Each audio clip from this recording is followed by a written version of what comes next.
Lukas ke-15:11-32 Tibe, Yesus berkata lagi, ada seorang mempunyai 2 anak laki-laki. Kata yang bungsu kepada ayahnya, "Bapa, berikanlah kepadaku bagian harta milik kita yang menjadi hakku." Lalu ayahnya membagi-bagikan harta kekayaan itu di antara mereka. Beberapa hari kemudian, anak bungsu itu menjual seluruh bagiannya itu lalu pergi ke negeri yang jauh. Di sana ia memboroskan harta miliknya itu dengan hidup berfoya-foya.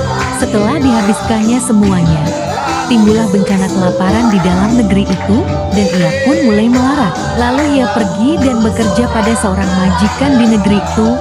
Orang itu menyuruhnya ke ladang untuk menjaga babinya. Lalu ia ingin mengisi perutnya dengan ampas yang menjadi makanan babi itu, tetapi tidak seorang pun yang memberikannya kepadanya. Lalu ia menyadari keadaannya. Katanya, "Betapa banyaknya orang upahan Bapakku yang berlimpah-limpah makanannya. Tetapi aku di sini mati kelaparan. Aku akan bangkit dan pergi kepada Bapakku dan berkata kepadanya, Bapa, aku telah berdosa terhadap surga dan terhadap Bapa. Aku tidak layak lagi disebutkan anak Bapa. Jadikanlah aku sebagai salah seorang upahan Bapa." Maka bangkitlah ia dan pergi kepada bapaknya. Ketika ia masih jauh, ayahnya telah melihatnya, lalu tergeraklah hatinya oleh belas kasihan. Ayahnya itu berlari mendapatkan dia lalu merangkul dan mencium dia. Kata anak itu kepadanya, "Bapa, aku telah berdosa terhadap surga dan terhadap Bapa. Aku tidak layak lagi disebutkan anak Bapa."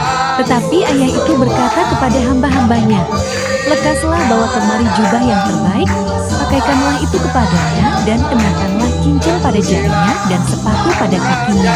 Dan ambillah anak lembu tambun itu, sembelihlah dia dan marilah kita makan dan bersukacita. Sebab anakku ini telah mati dan menjadi hidup kembali, ia telah hilang dan didapat kembali." Maka mulailah mereka bersukaria. Tetapi anaknya yang sulung berada di ladang, dan ketika ia pulang dan dekat ke rumah, ia mendengar bunyi seruling dan nyanyian tari-tarian. Lalu ia memanggil salah seorang hamba dan bertanya kepadanya apa arti semuanya itu. Jawab hamba itu, "Adikmu telah kembali dan ayahmu telah menyembelih anak lembu tambun, karena ia mendapatnya kembali dengan sehat." Maka marahlah anak sulung itu dan ia tidak mau masuk. Lalu ayahnya keluar dan berbicara dengan dia, tetapi ia menjawab ayahnya. Katanya, "Telah bertahun-tahun aku melayani Bapa dan belum pernah aku melanggar perintah Bapa. Tetapi kepadaku belum pernah Bapa memberikan seekor anak kambing untuk bersukacita dengan sahabat-sahabatku. Tetapi baru saja datang anak Bapa yang telah memboroskan harta kekayaan Bapa bersama-sama dengan pelacur-pelacur, maka Bapa menyembelih anak lembu tambun itu untuk dia." Kata ayahnya kepadanya, "Anakku, engkau selalu bersama-sama dengan aku, dan segala kepunyaanku adalah kepunyaanmu.